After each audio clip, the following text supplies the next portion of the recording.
Apakah kekejian yang belum pernah terjadi itu? Apa yang kita hadapi saat ini belum pernah terjadi di muka bumi.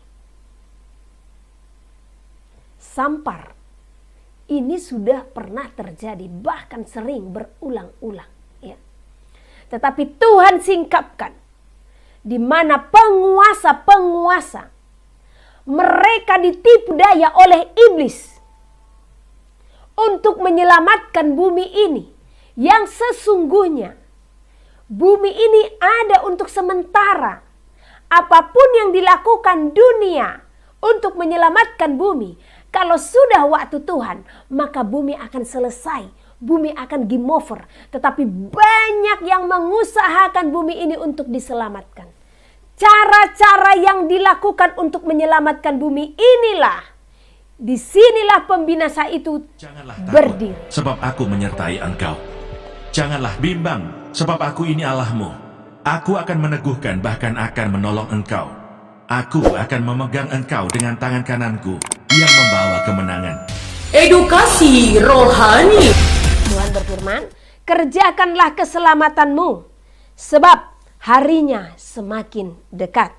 Karena mereka menginginkan bumi ini untuk berdiri oleh kekuatan sendiri, sehingga mereka pun melakukan berbagai pemikiran untuk melindungi bumi. Sesungguhnya semuanya ini hanya sebagai tipu daya oleh si jahat untuk menjerat seluruh umat manusia kepada kebinasaan. Mereka menanamkan pemikiran demikian agar umat manusia pun terpengaruh kepada tipu dayanya sehingga binasa. Seluruh bumi, sempurnakanlah untukmu mendengar dan melihat segala keadaan di dalam bumi ini, sehingga memperoleh pemahaman di dalam pengetahuan akan perjalanan di bumi ini. Sebab tergenapilah masa aniaya dan pembinasa berdiri di tempat kudus. Demikianlah hari ini dan sampai seterusnya.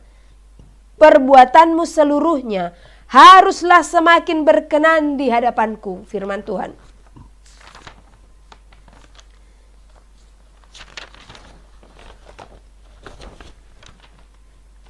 Dan Tuhan juga katakan, pembinasa keji terdiri dari, ini mohon dipahami, ini hikmat yang kita peroleh untuk memperoleh siapa mereka, ya.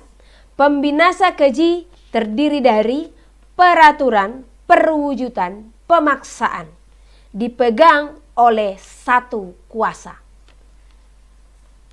Pembinasa keji membinasakan tubuh juga jiwamu terhadap aku, firman Tuhan. Mesias palsu, mereka yang melaksanakan segalanya, yang menyatakan diri sebagai penyelamat. Nabi palsu, mereka yang berdiri melakukan perintah mereka. Sangkal diri, pikul salib. Semua inilah yang harus kamu lakukan, sebab disinilah aku mendapatkan umat kudus. Tuhan juga berfirman, apabila pohon bertunas, maka akan terjadi musim panas.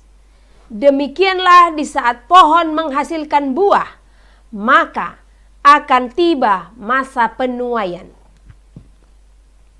Demikian pula umat manusia. Di saat manusia semakin bertumbuh, memperoleh pengertian akan kebenaran, umat manusia pun diperhadapkan dengan masa yang sangat sulit di bumi ini, dengan keadaan yang mencekam. Sekarang tibalah musim panas itu, di mana segala keadaan pun menjadi semakin sulit diberikan untuk umat kudus. Utusan dalam bumi akan tiba, maka akan menjelaskan seluruh keadaan bumi ini. Aku berfirman, kata Tuhan, bangkai akan dikerumuni burung nazar. Artinya adalah manusia yang tidak bangkit di masa ini akan menjadi mangsa bagi orang-orang yang menguasai bumi ini. Dalam perkembangan pengetahuanlah semua ini pun tergenapi. Sampaikanlah. Luar biasa ya. Inilah yang Tuhan sampaikan sebelum saya menyampaikan kepada saudara. Dan ini sesungguhnya hal penting ya. Ini sebenarnya sudah Tuhan sampaikan beberapa waktu lalu. Bahkan beberapa orang yang menelpon. Termasuk ada kemarin saya menerima telepon dari seorang ibu. Dan puji Tuhan, melalui ibu ini peneguhan bagi saya untuk menyampaikan kebenaran ini. Oke, mungkin dari kita sering bertanya-tanya, apa sih dan bagaimana sih pembinasa keji? Dan apa sih kejadian yang dikatakan bahkan belum pernah, kekejian yang belum pernah terjadi di muka bumi, bahkan semenjak dunia ini diciptakan. Di sini kita harus mengambil hikmat. Kejadian seperti apakah yang belum pernah terjadi di muka bumi? Kalau menurut logika kita, kekejian-kekejian itu seperti penganiayaan. Nah, kalau kita kembalikan ke masa lalu, ya, bahkan di zaman para nabi, di zaman para rasul, kekejian-kekejian seperti yang kita pikirkan itu sudah terjadi. Kalau saudara mengatakan kekejian, orang digorok, orang dipancung, orang disalib, sudah terjadi. Jadi kekejian seperti apakah yang belum pernah terjadi di muka bumi? Dan siapakah mereka pembinasa keji itu? Kalau kekejian secara fisik, satu contoh, dimutilasi atau dibunuh karena memberitakan kebenaran, yang martir karena kebenaran sudah ada kan? Pembantaian akan umat-umat kudus sudah ada. Kalau kita katakan, oke, peperangan Bu, sudah ada. Dan kalau kita katakan, nuklir untuk membinasakan, sudah pernah terjadi. Jadi apa yang belum pernah terjadi? Nah, kalau kita lihat dari hikmat Tuhan yang Tuhan berikan tadi, firman yang Tuhan berikan tadi, maka kita bisa mengambil kesimpulan apa dan siapa pembinasa keji. Dikatakan itu ada di dalam wujud. Bisa itu manusia, bisa itu satu organisasi, bisa itu juga satu benda. Nah, jadi ini yang harus kita pahami. Di saat saya berdoa, saya minta kepada Tuhan, Tuhan apakah itu? Karena segala sesuatu sudah pernah terjadi. Gempa bumi sudah pernah terjadi. Gunung meletus sudah pernah terjadi. Penganiayaan orang-orang kudus sudah pernah terjadi. Bahkan pembunuhan anak-anak sudah pernah terjadi. Apakah kekejian yang belum pernah terjadi itu? Apa yang kita hadapi saat ini belum pernah terjadi di muka bumi. Sampar ini sudah pernah terjadi, bahkan sering berulang-ulang. Ya.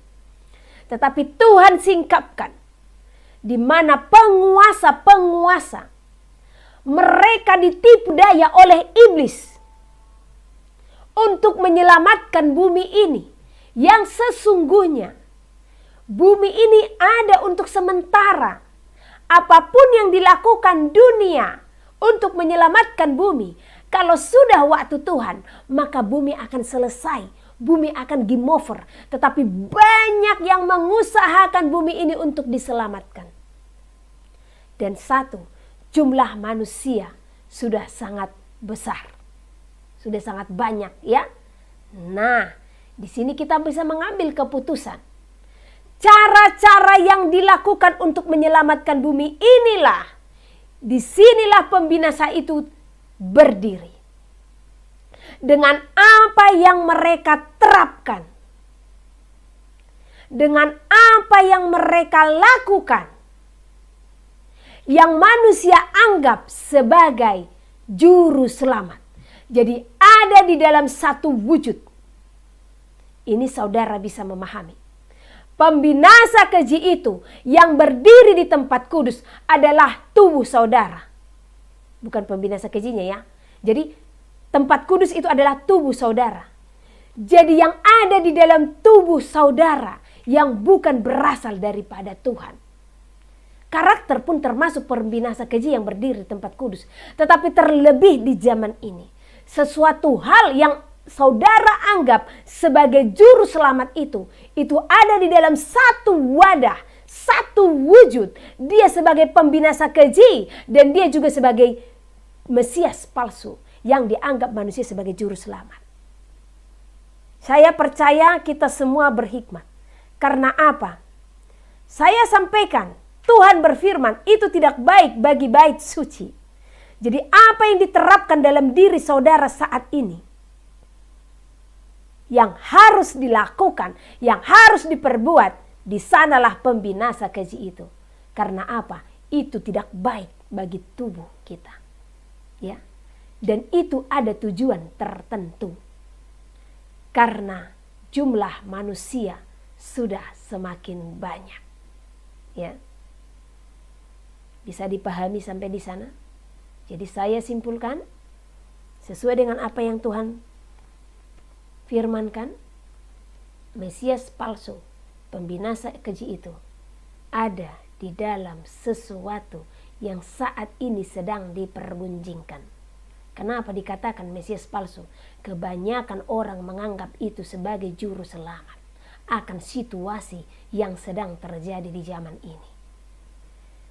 Dan siapa lagikah mereka jikalau para hamba-hamba Tuhan benar-benar berdiri dan menerapkan ini.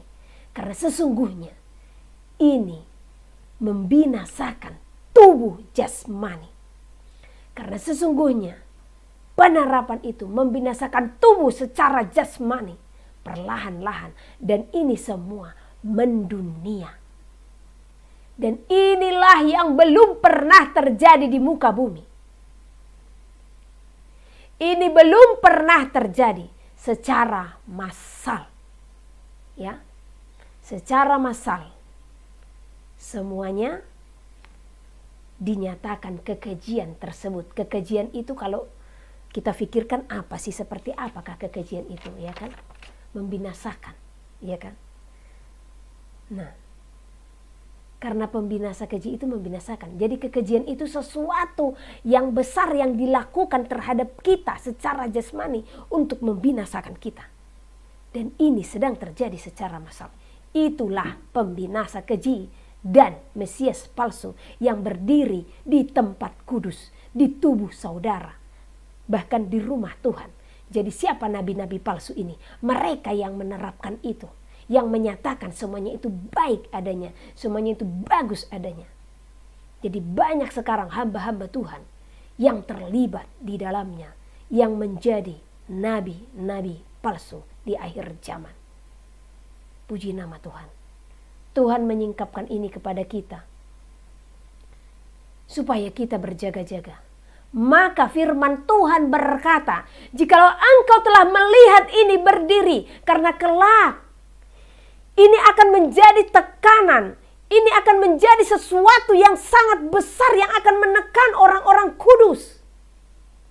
Maka firman Tuhan katakan, jikalau ini telah berdiri, maka dari Judea pergilah. Dan ini telah dinubuatkan oleh hamba Tuhan 200 tahun yang silam. Ini sebenarnya telah dinubuatkan. Saya terberkati dengan nubuatan-nubuatan yang diberikan oleh para hamba Tuhan beberapa tahun sebelumnya. Saya tidak pernah membaca apapun. Karena Tuhan melarang saya untuk membaca buku apapun. Tetapi beberapa hari yang lalu, saya dikirimi oleh seorang ibu yang sangat terkasih. Dia mau memberkati saya dengan sesuatu hal. Saya mendapatkan buku. Sebenarnya melihat banyaknya buku ini, wow, bagaimana saya bisa membacanya karena saya tidak pernah membaca buku-buku. Karena Tuhan hanya memerintahkan saya membaca Alkitab supaya murni. Tetapi di saat membuka, ada sesuatu hal yang ingin Tuhan perlihatkan kepada saya. Dan juga kepada saudara sekalian. Yaitu apa? Ternyata apa yang terjadi saat ini telah diwahyukan 200 tahun yang lalu oleh seorang hamba Tuhan, ya. Jadi mari kita lebih bersungguh-sungguh. Oke, puji nama Tuhan ya. Jadi kita sudah mengenal dan mengetahui.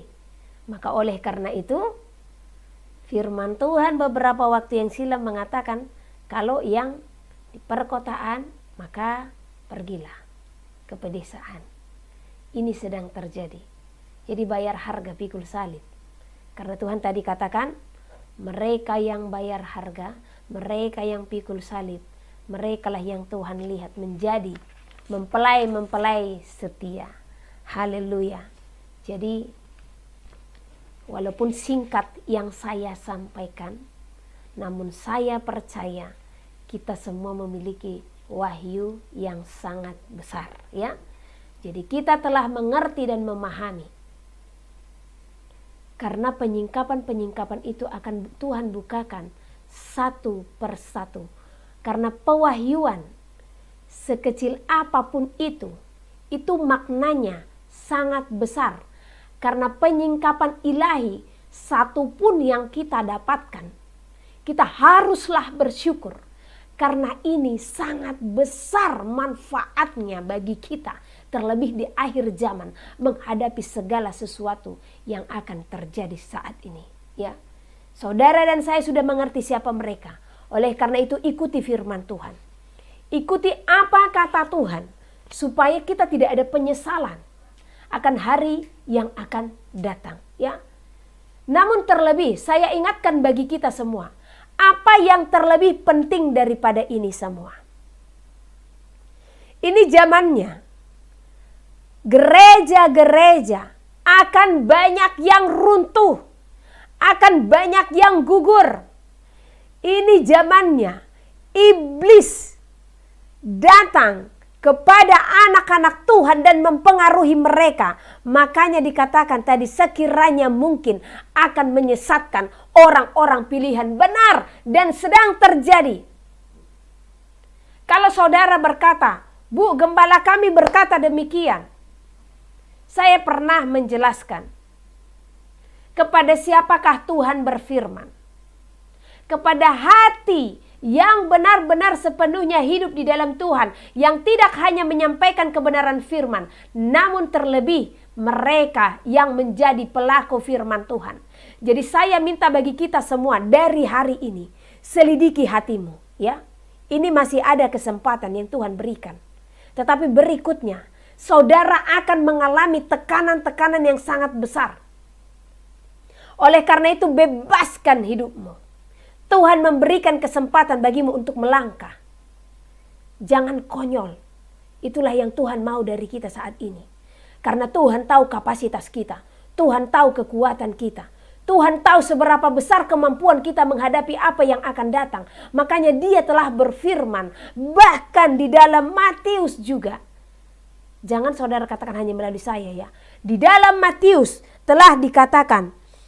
Orang-orang yang di Judea haruslah melarikan diri ke pegunungan, ke tempat di mana bumi melindungi, ke tempat di mana kita bisa hidup tanpa penekanan, tanpa pemaksaan, namun tetap beritakan kebenaran, namun tetap hidup untuk berjaga-jaga di dalam Tuhan, namun tetap hidup untuk selalu menjaga kekudusan. Banyak di zaman ini, beberapa waktu lalu, saya menerima telepon adanya konflik daripada orang-orang tertentu, bahkan yang di dalam satu kesatuan. Bahkan ini yang komitmen untuk masuk ke dalam firman Tuhan, untuk pergi meninggalkan Judea. Kenapa ada konflik tersebut? Disinilah Tuhan mau jemaat Philadelphia itu berdiri yang benar-benar sehati. Kenapa bisa ketidaksehatian itu terjadi? Kurangnya keintiman. Baru adanya pribadi yang selalu merasa benar. Adanya pribadi yang mengkelompokkan iman. Adanya pribadi yang benar-benar merasa dialah yang berdiri dan mengetahui segala sesuatu. Tuhan mau di sini keseimbangan. Jadi sekalipun saudara meninggalkan Judea, sekalipun saudara pergi ke gunung-gunung, sekalipun saudara meninggalkan perkotaan, namun tanpa adanya kekudusan, tanpa adanya hati yang mengasihi, tanpa adanya pengenalan akan kebenaran, saya katakan sia-sia. Bait suci harus dikuduskan. Banyak hal yang masih saudara harus lakukan. Saya akan membukakan di live berikutnya apa yang Tuhan mau sebagai kesiapan saudara dan saya menyongsong kedatangan Tuhan. Karena telah banyak firman Tuhan yang telah dinodai kesuciannya. Jadi Tuhan mau saudara mengerti dan memahami kesucian akan firman Tuhan. Apa yang telah terhilang, apa yang telah dilakukan sampai detik ini yang menjadi filsafat manusia atau doktrin manusia. Karena banyak pemahaman-pemahaman yang salah. Jadi Tuhan mau di saat kita mempersiapkan hidup kita secara jasmani dan secara rohani, Tuhan mau kita benar-benar menjadi pelaku firman yang sepenuhnya. Masih banyak waktu bagi saudara. Makanya yang Tuhan mau dari saat ini, saudara mengulang pembacaan firman Tuhan dari mulai Kejadian. Kenapa? Tuhan mau kita benar-benar berpengenalan akan firman Tuhan, akan pribadi Tuhan. Baca dari Kejadian sampai Wahyu, supaya saudara mengetahui, saudara dan saya mengerti apa yang pantas kita perbuat dan apa yang tidak. Sehingga persiapan kita menyongsong para mempelai benar-benar sempurna, ya. Dan sebagai orang Kristen, jadikan hatimu penuh dengan kasih. Jauhkan perdebatan. Tuhan sangat tidak berkenan dengan perdebatan. Saya heran dengan orang-orang Kristen. Terlebih yang menyatakan diri sebagai hamba Tuhan. Beberapa waktu lalu, ada hati yang sangat bersedih yang Tuhan sampaikan. Ada hati yang sangat pilu, yang sangat teriris, yang Tuhan berikan. Dan itu adalah hatinya. Tentang siapa? Tentang anak-anak Tuhan, tentang yang dikatakan sebagai hamba Tuhan, yang cinta dengan perdebatan, pencelaan. Di dalam firman Tuhan dikatakan kalau Tuhan tidak menginginkan perdebatan. Ini dicuri oleh si jahat. Sehingga mereka yang menyatakan diri sebagai hamba Tuhan atau mereka yang menyatakan diri memiliki pengetahuan akan kebenaran, di saat mereka ada celah, iblis mencuri. Iblis memasukkan roh perdebatan ini. Sehingga jikalau sesuatu yang tidak dia alami, yang tidak ada pada dirinya, maka dia akan mencela. Karena pencelaan bukan berasal daripada Tuhan. Alangkah luar biasanya para orang-orang yang menyatakan diri sebagai hamba Tuhan membuka dari Kejadian sampai Wahyu hanya untuk menjatuhkan orang-orang yang Tuhan pakai. Tidak ada pengenalan akan roh yang sepenuhnya. Coba saudara lihat. Di dalam YouTube, siapa yang lebih banyak berdebat? Saya belum pernah menemukan perdebatan antara Buddha dengan Buddha, pimpinan-pimpinan Buddha dengan Buddha. Saya belum pernah menemukan perdebatan antara pastor dengan pastor di dalam Katolik. Saya belum pernah menemukan perdebatan antara pimpinan Hindu dengan Hindu. Bahkan saya belum pernah menemukan perdebatan antara pimpinan Muslim dengan Muslim. Tetapi saya banyak menemukan perdebatan antara gembala yang satu dengan yang lain. Hamba yang satu dengan hamba yang lain. Hanya karena apa? Di sini ada celah si jahat. Iblis tahu kekristenan adalah sesuatu kebenaran yang sangat hakiki. Dia mau mencuri ini. Dia mau menghancurkan ini semua. Oleh karena itu saya minta kita semua, bagi yang menyatakan diri sebagai Kristen, sebagai anak-anak Tuhan, jauhkan hidupmu dari perdebatan. Jauhkan hidupmu dari penghakiman. Jauhkan hidupmu dari pencelaan. Jangan mencari-cari celah. Jikalau engkau mengetahui seseorang itu sesat, rangkul. Jikalau engkau mengetahui seseorang itu tidak benar daripada Tuhan, rangkul, beritakan mereka kebenaran. Karena Tuhan Yesus datang kepada orang-orang berdosa, kepada orang-orang terhilang dan tersesat. Tuhan tidak suka dengan mempermalukan. Coba kita melihat.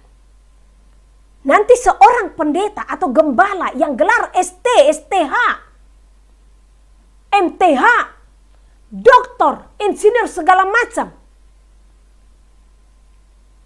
Banyak yang menyelidiki segala apa yang tidak dia ketahui dengan firman Tuhan. Tetapi sesungguhnya apa? Logika yang berjalan. Perkara roh bagi dunia adalah suatu kebodohan. Sebab hal ini hanya diketahui oleh orang-orang rohani. Jadi saya mintakan bagi kita semua yang terlibat dalam hal-hal perdebatan dan pencelaan, bukan berasal daripada Tuhan. Segala yang menyatakan, merendahkan. Bukan berasal daripada Tuhan yang merendahkan dan mempermalukan. Kalau saudara menganggap seseorang itu sesat, cari dia. Saudara menganggap seseorang itu terhilang, cari dia. Telepon, hubungi. Layani di dalam firman supaya dia tidak tersesat. Supaya dia tidak terhilang. Karena karunia itu berbeda-beda. Disinilah kita harus memahami, bukan jadi merendahkan, menjatuhkan orang-orang yang Tuhan pakai antara yang satu dengan yang lain. Coba, hello anak-anak Tuhan, hello para hamba Tuhan. Lihat apa yang engkau lakukan saat ini. Malu kita sebagai Kristen. Di mana kita lihat ya, antara pendeta yang satu dengan pendeta yang lain, sama-sama Kristen, sama-sama pengikut Tuhan, tetapi saling menjatuhkan. Bagaimana kita mempertobatkan orang-orang lain? Yang ada kita membuat mereka bingung dan tertawa. Apakah ini agama yang harus kita terima? Apakah ini agama yang kita anggap kebenaran? Mereka saja yang satu dengan yang lain saling tuding menuding. Tanpa saudara sadari, si jahat di sini tertawa, terbahak-bahak, menipu daya, mensiasati anak-anak Tuhan. Jadi mohon, saya percaya pasti banyak dan ada hamba-hamba Tuhan yang mendengarkan ini.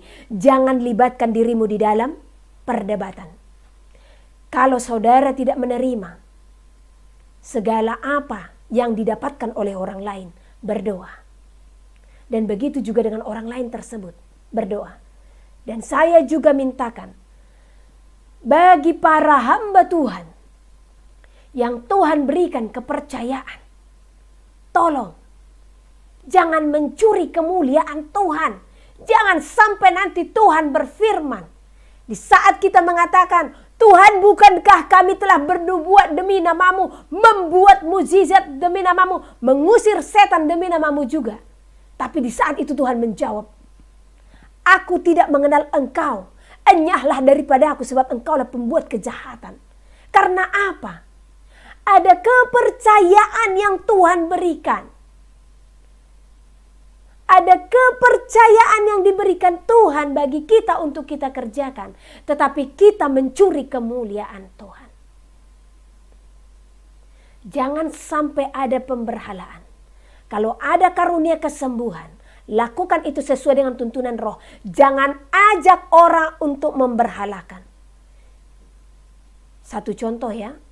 Kalau seorang yang Tuhan pakai untuk karunia kesembuhan dengan air, lakukan itu dengan tanganmu. Jangan persiapkan air yang banyak untuk dibawa pulang. Karena ini akan menjadi berhala bagi mereka yang akan mereka berhalakan. Jangan sampai terkecoh.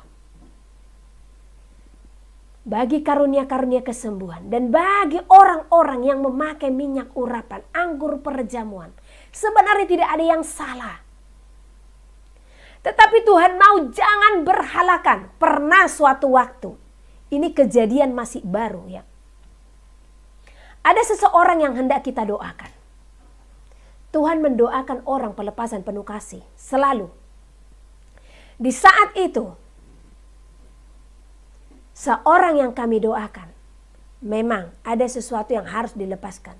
Tetapi ada seorang ibu yang langsung mengatakan, oh rohnya ini keras, ini hanya bisa dilepaskan. Dan dia membawa anggur dan membawa roti. Coba. Beliau mengatakan ini hanya bisa dilepaskan dengan ini. Saat itu stop. Langsung stop Tuhan bekerja. Saya hanya terdiam dan berdoa. Dan saya tidak melanjutkan. Karena Tuhan saat itu sangat murka. Karena apa? Masakan manusia bisa dilepaskan hanya ini yang bisa melepaskan. Ini benda. Itu hanyalah sebagai simbol. Tetapi ibu tersebut mengatakan ini hanya bisa dilepaskan dengan ini. Dia memegang anggur dan memegang hosti. Ada yang salah di sana. Makanya Tuhan langsung berhentikan. Tuhan tidak melarang di saat kita melakukan itu. Tidak. Tetapi jangan sampai kita memperkatakan hal itu. Jangan. Yang bisa melepaskan seseorang dari kuasa-kuasa, dari keterikatan-keterikatan, hanyalah kuasa Roh Kudus. Bukan dengan minyak urapan yang saudara pegang, bukan dengan anggur yang saudara pegang, atau hosti yang saudara pegang. Itu hanyalah sebagai media. Jadi perkataan itu salah sehingga memberhentikan kuasa Tuhan. Jadi supaya kita mengerti ya, jangan sikit-sikit kita memberhalakan segala benda-benda. Saya tidak katakan itu salah, karena saya pun memakai itu.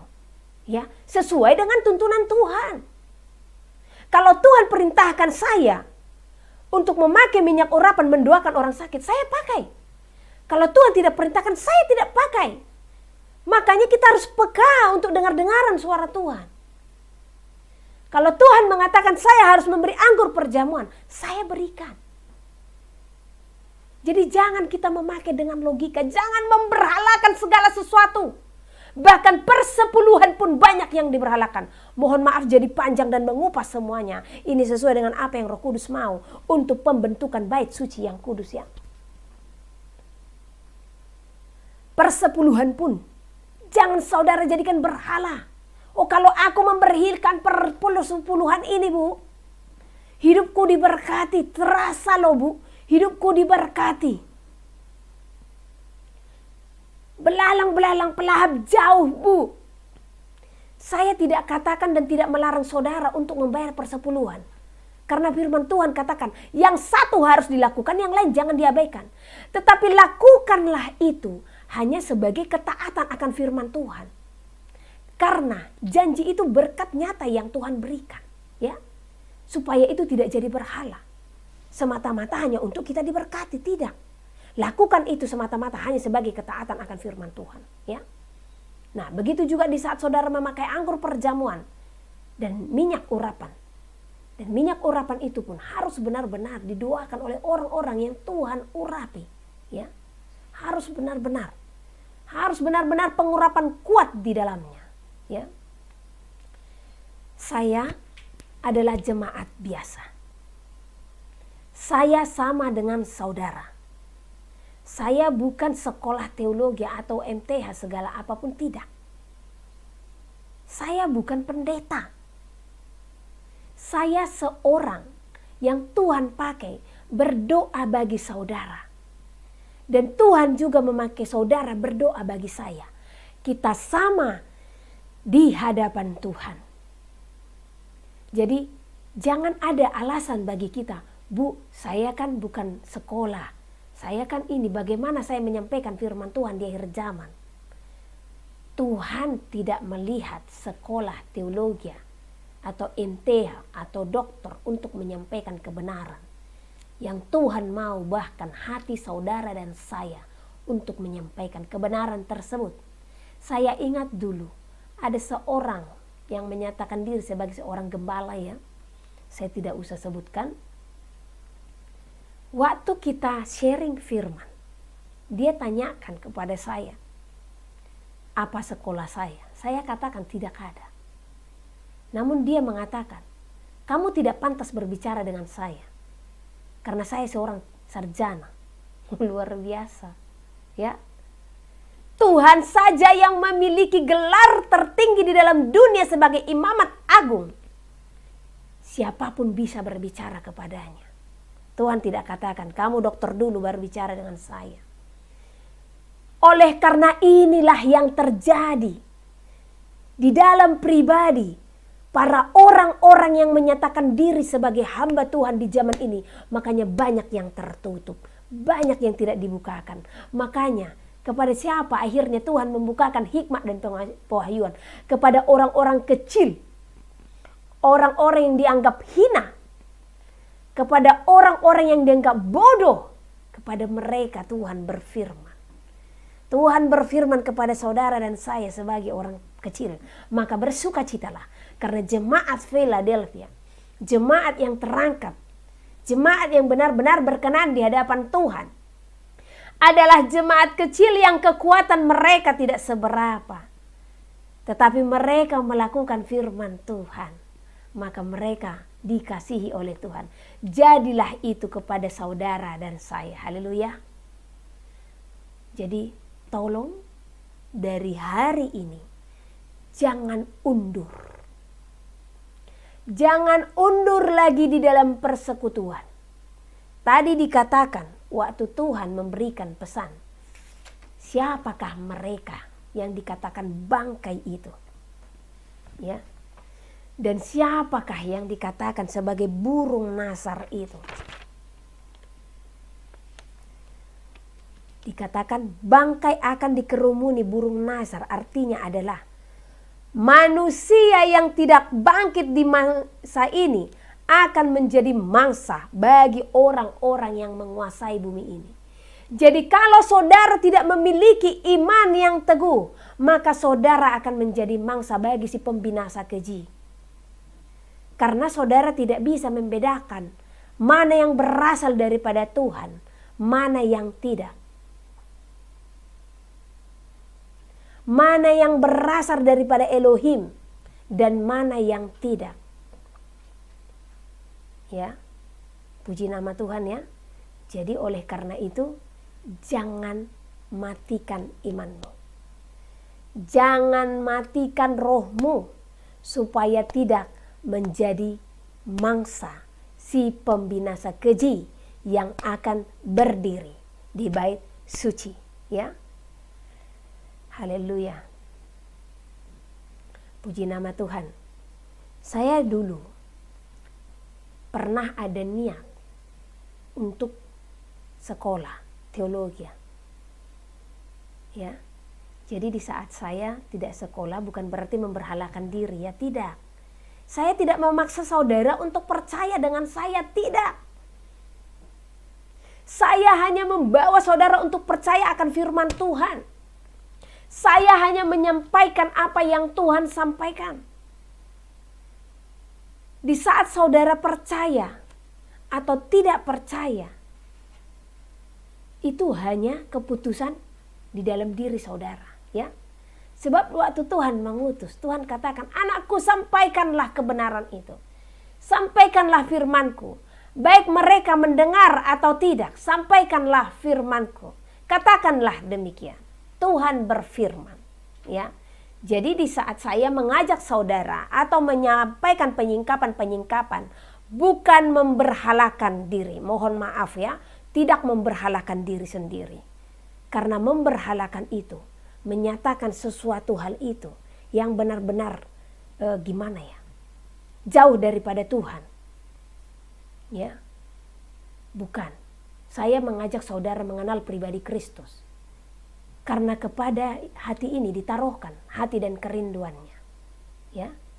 Jadi saya pernah waktu mengambil sekolah teologi udah masuk.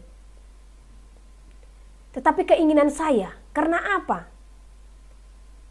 Karena orang selalu bertanya, mana pengutusan, mana ini? Saya hanya kasih Matius 28. Ini pengutusan daripada Dia yang tertinggi. Tetapi bahkan luar biasanya, pengutusan daripada Tuhan tidak berlaku di dalam dunia. Saya bilang sama Tuhan, Tuhan, manusia hanya melihat apa yang di depan mata mereka. Mereka tidak mengerti pengutusan daripada Engkau. Tetapi Tuhan katakan, anakku, engkau kupilih sebagai saksi, bukan sebagai penilik jemaat. Sebab sebagai penilik jemaat adalah seorang imam. Jadi saya mengerti tentang keimaman. Jadi kalau saya menyangka, oh ibu gak bisa berkhotbah, ibu kan perempuan, saya tahu batasannya. Jadi saya berdiri di sini sebagai saksi. Dan firman Tuhan cukup bagi saya dan saudara untuk mengetahui kebenaran. Saya pernah membaca seorang, saya lupa namanya ya. Dia Tuhan pakai sangat luar biasa, orang Amerika. Dia tidak sekolah teologi.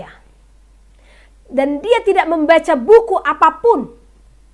Karena dia katakan, Tuhan berfirman kepada saya untuk tidak membaca buku apapun. Supaya apa yang saya terima tidak terkamiri oleh pikiran manusia. Jadi dia membaca sebanyak 176 Alkitab. Saya bersyukur mendapatkan kesaksian itu. Karena hari itu juga saya mengerti kenapa Tuhan melarang saya untuk membaca pemahaman-pemahaman yang lain. Karena Tuhan mau saya hanya membaca Alkitab ini dan mendapat pemahaman dari Tuhan.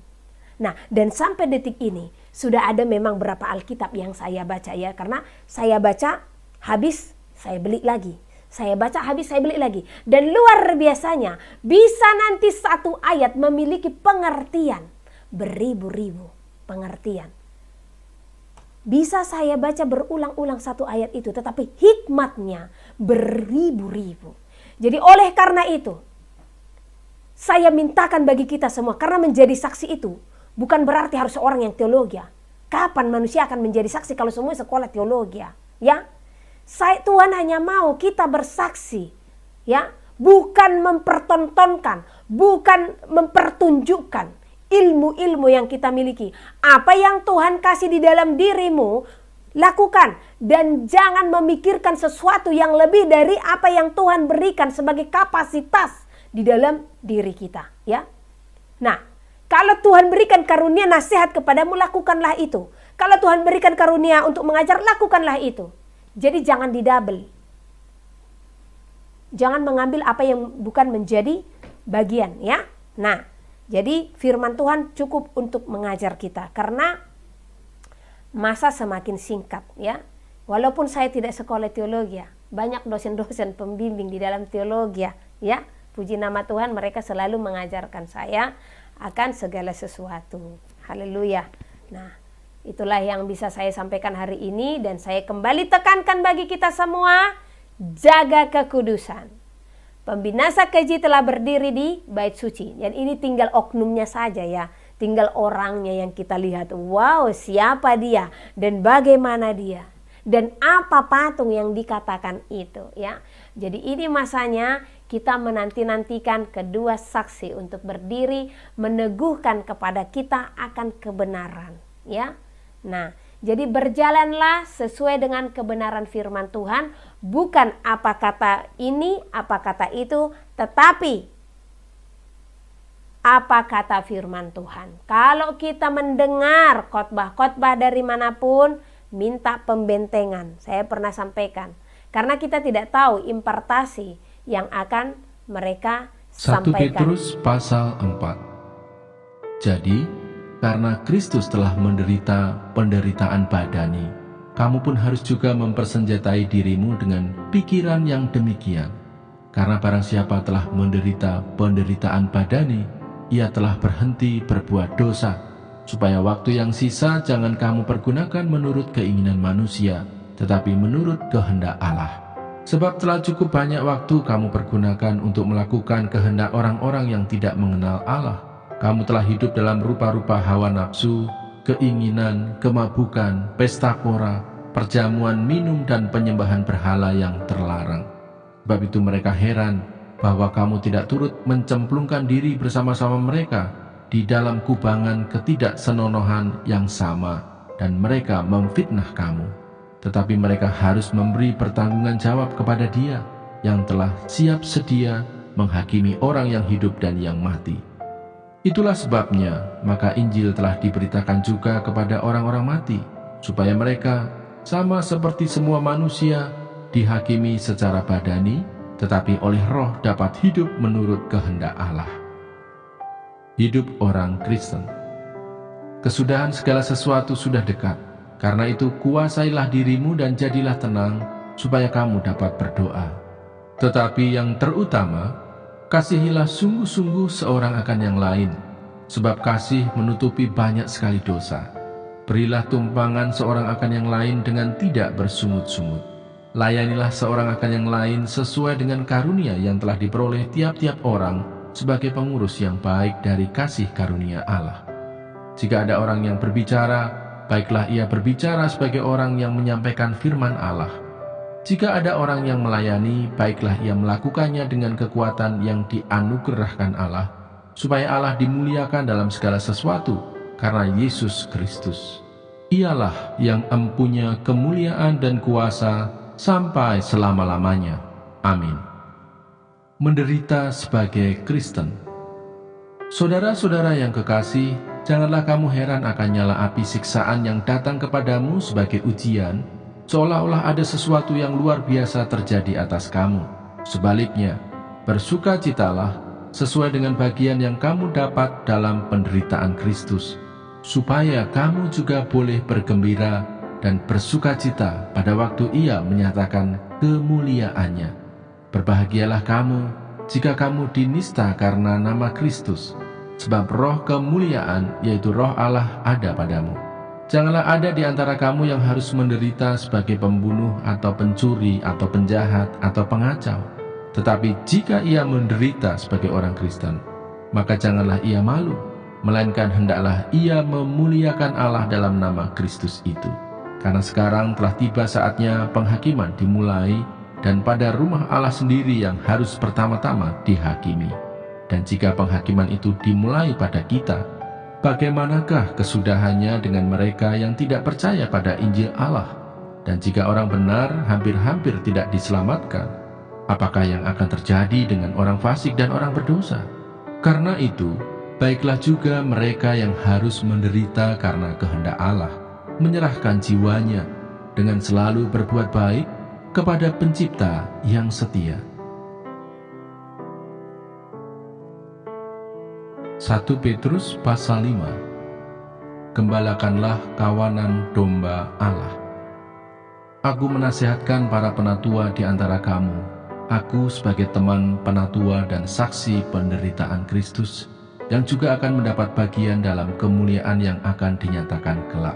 Gembalakanlah kawanan domba Allah yang ada padamu, jangan dengan paksa, tetapi dengan sukarela sesuai dengan kehendak Allah. Dan jangan karena mau mencari keuntungan, tetapi dengan pengabdian diri. Janganlah kamu berbuat seolah-olah kamu mau memerintah atas mereka yang dipercayakan kepadamu, tetapi hendaklah kamu menjadi teladan bagi kawanan domba itu. Maka kamu, apabila Gembala Agung datang, kamu akan menerima mahkota kemuliaan yang tidak dapat layu. Demikian jugalah kamu, hai orang-orang muda, tunduklah kepada orang-orang yang tua, dan kamu semua rendahkanlah dirimu seorang terhadap yang lain. Sebab Allah menentang orang yang congkak, tetapi mengasihani orang yang rendah hati. Karena itu rendahkanlah dirimu di bawah tangan Tuhan yang kuat, supaya kamu ditinggikannya pada waktunya. Serahkanlah segala kekhawatiranmu kepadanya, sebab Ia yang memelihara kamu. Sadarlah dan berjaga-jagalah. Lawanmu, si iblis, berjalan keliling sama seperti singa yang mengaum-aum dan mencari orang yang dapat ditelannya. Janganlah takut, sebab aku menyertai engkau. Janganlah bimbang, sebab aku ini Allahmu. Aku akan meneguhkan, bahkan akan menolong engkau. Aku akan memegang engkau dengan tangan kananku yang membawa kemenangan. Edukasi rohani.